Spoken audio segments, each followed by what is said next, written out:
Hello viewers, welcome to Review on Point. I hope everyone is doing well. Today we are going to talk about drama serial Kabli ka Pulao जो कि आजकल talk of the town भी बना हुआ है। So let's start.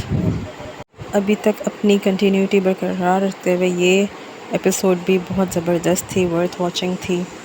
सब कुछ बहुत एक्सेलेंट था, सुपर एपिसोड स्टार्ट होती है यहाँ से जहाँ पे बरबीना का भाई अब्दुल्ला थाने में बैठा हुआ है और थाने में वो ही खबीस आदमी जो ASI बना हुआ है वो होता है। हाजी साहब अब्दुल्ला को लेने आते हैं बरबीना के भाई को थाने में और फिर वो उसे कहता है कि आपका पता पूछ रहा तो मैंने इसे यहाँ बिठा लिया। पूछ कुछ भी करनी होती है, एक गैर मुल्की आपके घर में आई हुई है तो इतना तो मैंने पता करना ही था कि ये कौन है। और जाते जाते वो उनको कह देता है कि हाजी साहब वैसे तो ये आपका पर्सनल मामला है लेकिन ये तो कह रहा है कि ये आपका साला है। इस पर हाजी साहब अब्दुल्ला को चौंक कर देखते हैं और अब्दुल्ला उन्हीं को देख रहा होता है। उसे तो पता ही नहीं है ना अब्दुल्ला को कि हाजी साहब ने यहाँ पे किसी को बताया हुआ ही नहीं और ये एक राज था। बाय द वे यहाँ पे मैं शुरू में एक बात कहना चाहूँगी कि जो हाजी साहब हैं, जो एहतशामुद्दीन हैं, बेसिकली वो खुद भी डायरेक्टर हैं लेकिन थ्रू आउट द ड्रामा अभी तक उनकी एक्टिंग जो है वो परफेक्ट है। कट टू नेक्स्ट सीन हमें दिखाया जाता है कि कयूम जो है, जो हाजी साहब के छोटे भाई हैं, वो वहाँ पे अपनी शॉप पे बैठे हुए हैं और शॉप पे ही उनके जो बहनोई हैं गफ़ार वो भी बैठे हुए हैं। और गफ़ार बेसिकली यहाँ पे अपने रिश्ते की बात करने आते हैं। वो यहाँ पे सारा बता देते हैं कि मेरी फ़ैमिली की तरफ से जो डेडलाइन दी हुई थी, क्योंकि इनकी वाइफ अभी तक माँ नहीं बन सकी, तो वो उनको इस तरह से बात करते हैं कि अब मुझे दूसरी शादी करनी है और दूसरी शादी के लिए जो उन्होंने लड़की देखी है वो बरबीना है। कईयों को वो ये सारी गेम ही डालते होंगे जो उन्होंने लास्ट एपिसोड में सारा प्लान अपना बताया होता है अपनी वाइफ को। एनी हाउ अगर एक्टिंग की बात करें तो इसके बाद जो सीन आता है जहाँ पे हाजी साहब अब्दुल्ला को अपने घर लेके आते हैं और बरबीना को बताते हैं कि तुम्हारा भाई आया।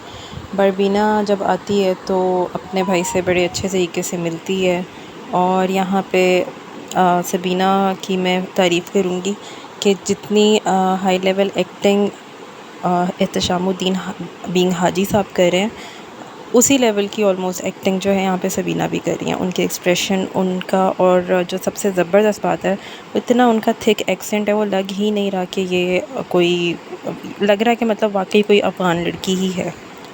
खैर हाजी साहब और बरबीना अब्दुल्ला को अंदर लेके जाते हैं, इज़्ज़त से बिठाते हैं। बरबीना जो है वो सबका हाल चाल अपने घर में पूछ रही होती है, वो उसको जवाब दे रहा होता है और ये सारी बात चल रही होती है। तो जो उनकी भाभी होती है हाजी साहब की, वो अंदर आके झांकती है तो बरबीना फिर बताती है कि मेरा भाई है। वो अच्छी तरीके से मिलती है और चाय का कह के चली जाती है कि अच्छा मैं चाय बना के लाती हूँ आपके लिए। बरबीना बात कर रही होती है। अभी इसी दौरान फिर कयूम आ जाता है शॉप से और वो सलाम दुआ के बाद हाजी साहब को कहता है कि आके मेरी बात सुनना। तो हाजी कहता है कि मैं ना अभी आता हूँ। वो कहता है मैं ज़रूरी बात करना चाहता हूँ, इसीलिए इस वक्त मैं आया हूँ दुकान से, तो आके मेरी बात सुन लें। तो हाजी साहब चले जाते हैं वहाँ पे, दूसरे कमरे में जाके उनकी बात सुनने जाते हैं। वहाँ जाके उनको पता चलता है कि गफ़ार आया था दुकान पे और वो ये सब कुछ कह रहा है, जिसके ऊपर हाजी साहब जो हैं वो आग बबूला हो जाते हैं। वो कहते हैं कि इसको शर्म नहीं आती, घर की बहन बेटियों पे इसने नज़र रखी हुई है और ब्ला ब्ला और भी बड़ा कुछ कहते हैं वो गुस्से में। जिसके ऊपर कयूम जो है वो ईज़ी सा फेस बना के उनको कहता है कि आप तो इस तरह बात करें जैसे खुदा ना खास्ता वो आपकी बेटी है बरबीना। तो खैर हाजी साहब को बहुत गुस्सा चढ़ता है और हाजी साहब उसे कहते हैं कि मैं ऐसा नहीं होने दे सकता, वो लड़की यहाँ पे आई है काम काज के लिए, तो मैं उठा के उसकी शादी कर दूँ। डिस्पाइट द फैक्ट कि ASI को, जो पुलिस मैन बना हुआ है, उसको सब कुछ पता चल चुका है, फिर भी हाजी साहब यहाँ पे सच नहीं बोलते और वो डिफेंड करते हैं इसी बात को लेके कि मतलब शम्मो का घर ख़राब हो जाएगा। जिसके ऊपर कयूम इसका जवाब देता है कि नहीं, आप शम्मो का घर अभी भी ख़राब ही होगा। अगर हम बरबीना की शादी नहीं करेंगे गफ़ार से तो वो शम्मो को तलाक दे के घर भिजवा देगा। तो ठीक है, आप फिर बैठे रहें कि अगर आपने बरबीना को नहीं बनाना कि वो शादी करे गफ़ार से, तो फिर शम्मो भी इसी घर में आएगी तलाक लेके। हाजी साहब बहुत परेशान होते हैं। दूसरी साइड पे जब वो थोड़ी देर बाद दिखाया कि वो किचन में बैठे हैं तो उनकी भाभी जो हैं वो भी इसी तरह की कोई बात करती हैं तो गुस्से से आग बबूला हो जाते हैं और बहुत गुस्से से बोलते हैं कि अगर गैर लड़की है तो मैं इसका क्या करूं, इसको जान से मार दूं या क्या करूं इसके साथ में। जिसके ऊपर बरबीना ये सब कुछ देख लेती है कि अच्छा वो इस तरह हाइपर हो रहे हैं। जबकि दूसरी तरफ बारबीना जब अपने भाई के साथ बातें कर रही होती है तो पहले तो उसका भाई उससे पूछता है कि हाजी ने क्यों नहीं यहाँ पे बताया कि तुम उसके निकाह में हो। तो वो कहती है कि मैं तुम्हें बाद में बताऊँगी। उसके बाद वो उसको बताता है कि हमारा काफ़िला यहाँ से जा रहा है हिजरत करके, और अब मर्दान नहीं जा रहे, अब हम अपने वतन ही जाएंगे, तो तुम भी चलो। जिस पे वो कहती है कि हाजी इजाज़त देगा तो फिर ही है। फिर भी वो उसको यही कहती है कि वहाँ पे तो जंग का माहौल था, लेकिन उसका भाई उसे कन्विंस करने की कोशिश करता है कि नहीं, हम अपने वतन चलेंगे और हमें वहाँ से मतलब वहाँ पे जंग बंदी हो चुकी है।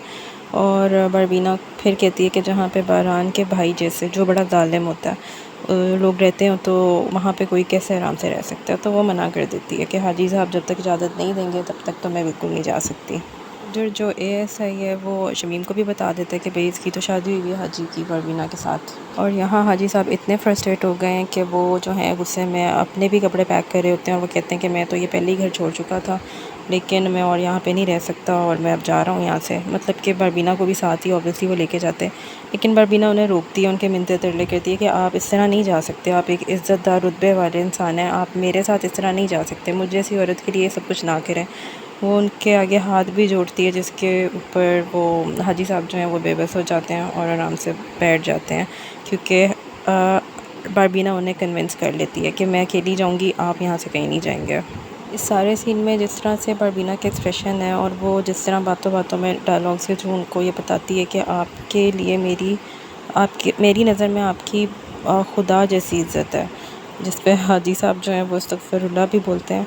लेकिन ये इस्टेब्लिश होता है कि बारबीना के लिए हाजी ही सब कुछ है। वो बहुत आला मकाम पे हाजी साहब को उसने दर्जा दे रखा है, जिसके लिए वो चाहती है कि बारबीना के लिए वो बेइज्जत ना फील, मतलब बेइज्जती ना हो हाजी साहब की बारबीना की वजह से। बारबीना जब अपना सामान वगैरह लेके जा रही होती है तो बहुत ही खूबसूरत सीन आता है यहाँ पे, जब बारबीना हाजी साहब के सामने नहायत आजी से झुकती है, उनका हाथ थामती है, चूमती है उनके हाथ को और आंखों से लगाती है। ये सीन बहुत ज़बरदस्त था, बहुत हार्ट टचिंग था मेरे लिए, क्योंकि बारबीना हाजी से दूर जा रही है और यहाँ पे हाजी और बारबीना दोनों के एक्सप्रेशंस बता देते हैं कि इस वक्त वो दोनों क्या फ़ील कर रहे हैं। यहाँ से बारबीना जा रही होती है और वहाँ से शमीम की होती है एंट्री, और अब आता है ड्रामे का इंटेंस तरीन सीन। शमीम मिठाई का टोकरा लेके हाजी के घर में एंटर होती है और हाजी को कहती है कि तुम यहाँ पे छुप के क्यों बैठे हुए हो। बीच सहन में उसको खड़ा करती है। बारबीना और उसका भाई भी उधर ही रुक जाते हैं। हाजी के मुंह में बहुत बुरे तरीके से वो मिठाई ठूसती है और कहती है कि तुम्हारी तो शादी हो गई है और तुमने निकाह किया हुआ था, तो तुम छुपा के क्यों बैठे हुए। और उसको बहुत ज़लील करती है, बहुत इंसल्ट करती है। यहाँ पे मैं कहूँगी कि नादिया अफ़गन जो शमीम प्ले कर रही हैं, उनकी एक्टिंग भी बहुत अच्छी थी। हर एक्टर की, इवन के जो सपोर्टिंग कास्ट है उनकी तक एक्टिंग बहुत ज़बरदस्त है इस ड्रामे में। ना सिर्फ ये कि वो उसको हाजी को ज़लील करती हैं, बल्कि वहाँ पे एक अंदरून शहर में रिवाज है लाहौर में, पंजाब साइड पे स्पेशली, जहाँ पे शादी के बाद ख्वाजा सराहों को बुला के उनसे डांस वगैरह कराया जाता है। तो शमीम उनको भी लेके आती है अपने साथ और वो वहाँ पे डांस करते हैं, और हाजी की जो निगाहें हैं वो फुल ज़मीन में गिरी हुई होती हैं। और इस सारे सीन में हाजी की और बारबीना के एक्सप्रेशन बहुत ज़बरदस्त होते हैं। शमीम कहती है कि मुझे इस तरह क्यों देख रहे हो, यकीन नहीं आता, तो अपने साले से पूछो, वो पक्का गवाह है तुम्हारे निकाह का, वही बता के आया है कि तुमने निकाह किया हुआ है बारबीना से। हाजी साहब फाइनली शमीम को कहते हैं कि गेट आउट और अब मुझे शक्ल ना दिखाना। अच्छा, अब जो दूसरी तरफ फसाद की जड़ है सही एएसआई, वो जो है ये सारा कुछ लाइव देख रहा होता है और उसने कुछ और बंदे भी हाजी के घर भेजे होते हैं। ये भी आई थिंक सो पंजाब की ही कोई पुरानी रस्म होगी, जहाँ पे वो जो मरासी टाइप लोग होते हैं वो आते हैं और जुगते वगैरह लगाते हैं, कुछ इस तरह का कुछ करते हैं। तो वो ये पुलिस जो होता है उसने ये भेजे होते हैं बंदे, और हाजी साहब की बहुत बहुत ज़्यादा इंसल्ट होती है। वो इतनी अजीब अजीब बातें उनके बारे में कर रहे होते हैं कि बूढ़ा है दूल्हा एंड दिस एंड दैट, पता नहीं क्या क्या कुछ। और इस सारे सीन में भी हाजी साहब की तो खैर एक्टिंग है ही बहुत अच्छी, लेकिन बारबीना जिस तरह उनके पीछे छुपती है और जिस तरह वो मुंह पे हाथ रख के रोती है, बहुत बहुत ज़बरदस्त और बहुत इम्पैक्टफुल सीन था ये, स्पेक्टेकुलर। इसके बाद इस सीन के चलते ही बारबीना का जो भाई है उसको भी याद आता है कि थाने में वो सिर्फ प्रेशराइज़ होके ये सच बोलता है, क्योंकि वो वहाँ पे मार रहे होते हैं अंदर किसी मुजरिम को, तो जो पुलिस होता है उसको डराता है, जिसके प्रेशर में आकर अब्दुल्ला सच बोल देता है।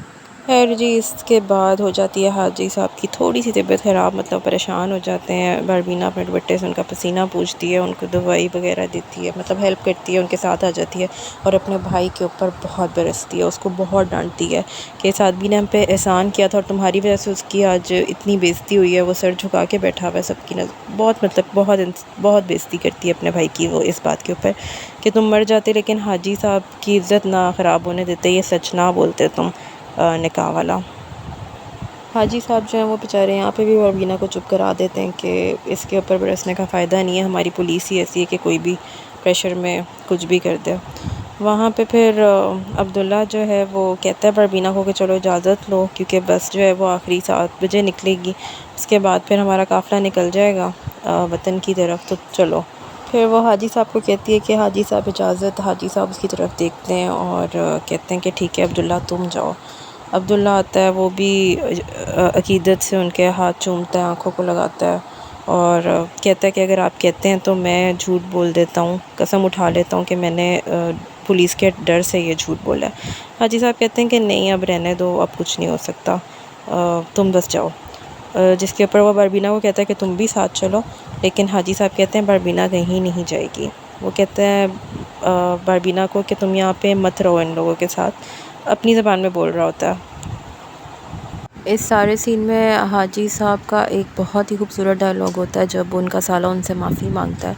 तो हाजी साहब कहते हैं कि तुम्हारी तरफ लोग कत्ल कर देते हैं, यहाँ पे लोग बेइज्जत करते हैं, जलील करते हैं दूसरे को।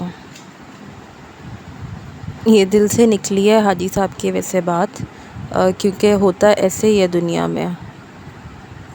एनी हाउ अब बरबीना के भाई को ये बात बहुत अच्छी तरह क्लियर है कि यहाँ पे बरबीना को कोई अच्छी नज़र से, मतलब कोई इज़्ज़त से नहीं देखता है उसको, और सबकी नज़रों में उसके लिए नफ़रत होती है।